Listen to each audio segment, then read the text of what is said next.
Pasko ay nalalapit, pero sa nangyayari ngayon sa atin, hindi na tayo tulad ng dati.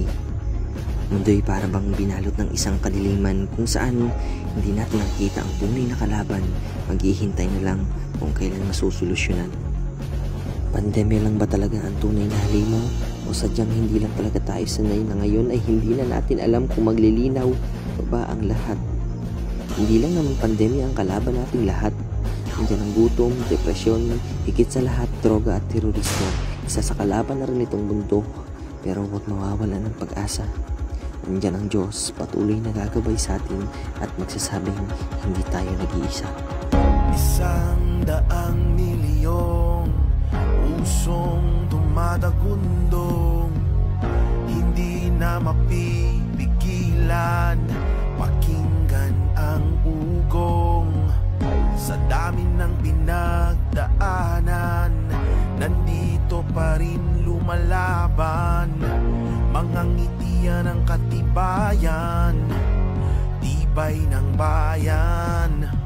Panibagong simula, di na kailangan ng himala, malakongkretong paninindigan, Diyos ang sandigan, kapit kaibigan. Para sa karangalan, pamilya at bayan, buong pusong lalaban, abutin ang ginto,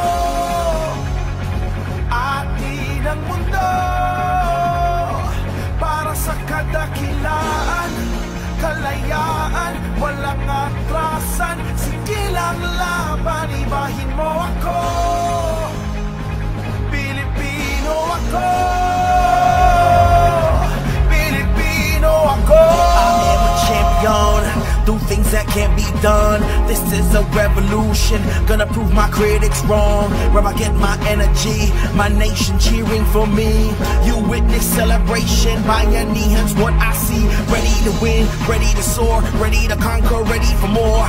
Now is the time for the whole world to hear us roar. Walang urungan, lahat tulungan, walang maiiwan, tayo ka na dyan. Start, fight, lose, learn, win, celebrate, repeat.